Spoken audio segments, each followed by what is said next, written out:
మిత్రులందరికీ పుణ్యప్రాణులకు ఎండ వేడిమికి ఇబ్బంది లేకుండా దప్పిక తెచ్చే పుణ్యకార్యానికి శ్రీకారం చుట్టి ఇప్పటికి మనం ఇది 4వ ప్రాంతము. ఇది కొనిపేట నుంచి బ్రహ్మంగారి పైన ఉంటూ దగ్గర 18 కిలోమీటర్స్ చూడి కొండ ఎంత ఘాట్ సెక్షన్ చూడండి.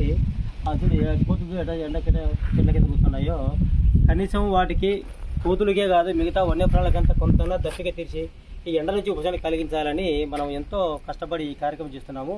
ఈ రోజు గారు మనం ఇక్కడ ఈ ఒనిపేట సైడు ఈ రోడ్డు ఈ ఘాట్ సెక్షన్ అంతా ఒక 6 తొట్లు పెట్టడం జరిగింది. 6 తొట్లు పెట్టి మనం వాటర్ కానీ ఎక్కడి నుంచి తీసుకొచ్చి ఈ తొట్లు వాటర్ పోయడంతో చూడి ఆల్రెడీగా మనము పోయేచాలకి కోతులన్నీ వాటర్ తాగేది. ఆల్రెడీ వాటరే కాదు ఈరోజు మన ఆహారంగా దానికి అందించడం జరిగింది. అట్టి పనులు కానీ అందించడం జరిగింది. చాలా తృప్తిగా అంటే ఎండలకన్నా చాలా తీవ్రత కాబట్టి ఎక్కడ నీళ్ళు దొరక ఇవన్నీ రోడ్డుకి వచ్చి పోతున్నాయి. కనీసం మనం ఈ వాటర్ పెట్టడం వల్ల కొంత తెచ్చుకొని పొందే అవకాశం ఉంది. ఇక్కడ పోయే భక్తులు బ్రహ్మంగారు భక్తులు ఎవరైతే చూసిన వాళ్ళు తిరుగుతుంటాయి కాబట్టి మీ దగ్గర నీళ్ళు కింద మిగులుతాయి కదా ఈ తొట్లో మీరు దయచేసి పోయండి. మీరు పోయడం వల్ల చూసినటువంటి కోతులకు తప్పికి తీర్చడానికి అవకాశం ఉంటుంది. కోతులే కాదు చాలా రకాల పక్షులు ఉన్నాయి. మిగతా వన్యప్రాణి మూజీవులు చాలా ఇక్కడికి రోడ్డు బారకు వచ్చి నీళ్ళు తాగే అవకాశం ఉంటుంది. కాబట్టి ప్రతి ఒక్కరూ ఈ వీడియో మీరు చూసి షేర్ చేయడం వల్ల కొంత ఇక్కడ పోయే వాళ్ళు కానీ దీనికి వాటర్ తీసుకు అవకాశం ఉంటుంది. శ్రీ వినాయక ఫౌండేషన్ సపోర్ట్ చేయండి.